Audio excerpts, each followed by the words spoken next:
Welcome to 5 Minute Salute. I'm your host, Chris Budihas, and joining me virtually from Phoenix, Arizona is Brian Koehn with Social Purpose Corrections. Brian, how are you?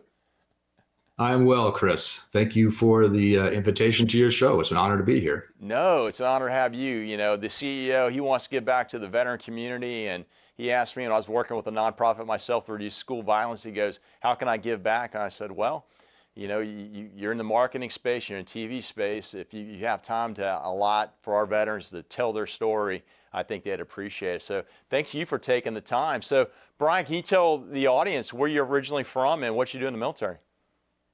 Oh, happy. Yeah, I'm originally from Minnesota and joined the Marine Corps right out of high school. Was enlisted, did active duty 4 years, infantry, got out a sergeant, went to college, walked by an ROTC office, an Army ROTC office, and the officer there was a former Marine. Yeah. Well, actually, no such thing as a former Marine, a Marine. Yep. And he said, hey, you need to be an Army officer. I was like, no, I don't. I'm a Marine.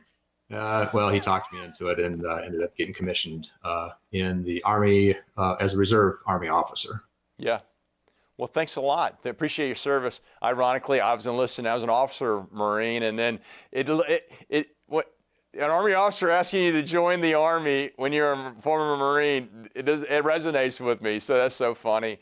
So let's talk about your organization. Can you tell us more? You know, what was the idea and what does your company do? Yeah, thank you. My career was in corrections, warden at 5 prisons across the United States, has security of 65 prisons.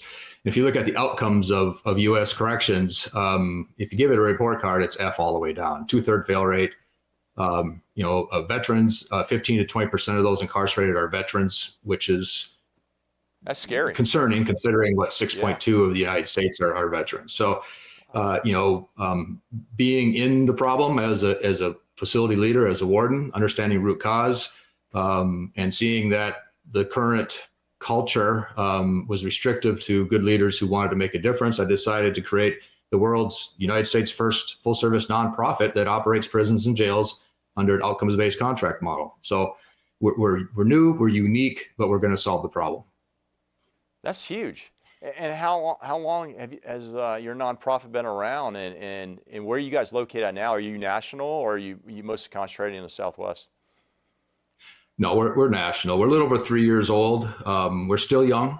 As you can imagine, challenging the culture of the current U.S. corrections system is going to take some time. We're building. We've got a team established. We've done well funding wise. Yeah. And raising money for a nonprofit I found is more difficult than when I thought it would be.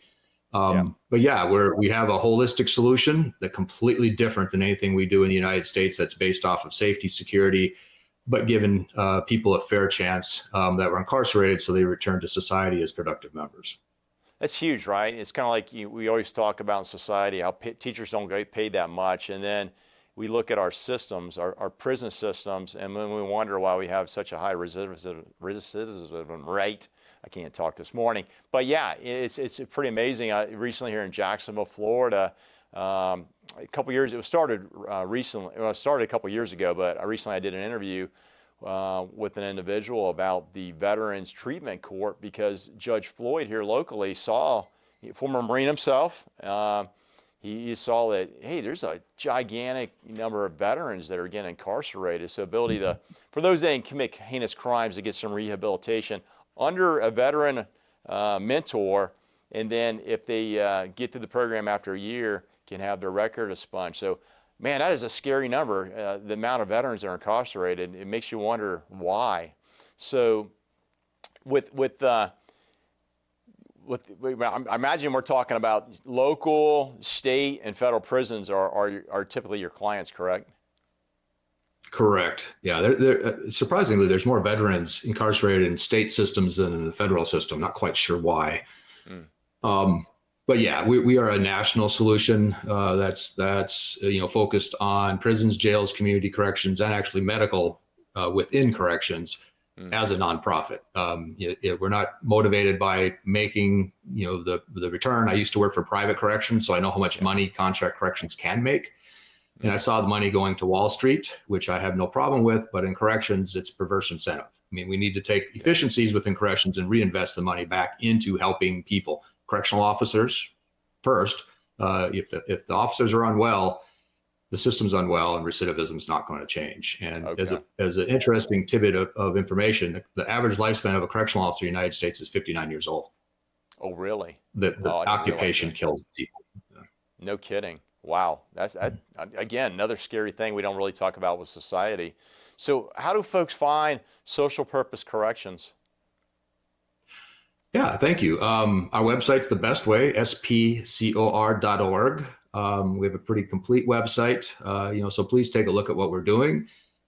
If you have a passion for corrections and reform and wellness, or even for victim safety, because really, if people leave the system ready, they're not creating more victims, which is what happens today.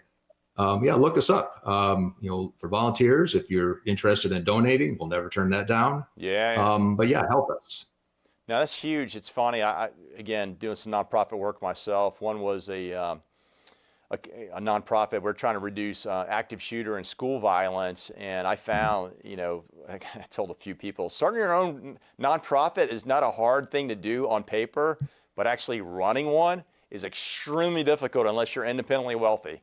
So trying to find grants, how to find donors is challenging. So having folks that are, listening to this message and feeling compelled, they give a little bit, it all matters because it adds up. And man, you're really saving lives of those folks from basically being a career criminal and spending the rest of their entire life in prison. So thank you for your service to the nation. Thanks for what you're doing with our communities to make them safer, and then really help folks to, get back on the street and be a productive member of society, Brian. Thank you, Chris. Yeah, it's in our title, but it's our purpose. And our team is filled with veterans, all the way from the Air Force to the Navy to the Marines to the Army, all of us working together to address this social problem. So proud to be here and appreciate the invitation. Yes, sir. Thank you for your message, and thank you for your service to the nation. Hey, folks, take a look at Brian. Check him out on LinkedIn. Take a look at Social Purpose Corrections. If you got some time, you want to volunteer your time, you got some treasure, you got a little bit of money, and you got some talents, I'm sure they are ready to connect with you to see how you can help them. Really help those folks that maybe came off the path and need to get kind of pushed back on azimuth so they're a productive member of society. Sometimes with a little bit of training or a lot of mentoring, you can, your neighbor can be somebody that made a mistake, but they're back and they're doing the right thing, and they're being a productive member of society. So I appreciate Brian for coming on, telling his message. If you like what you heard, please share us, connect with us on all forms of social media. We'll see you in our next segment, Live with Gratitude.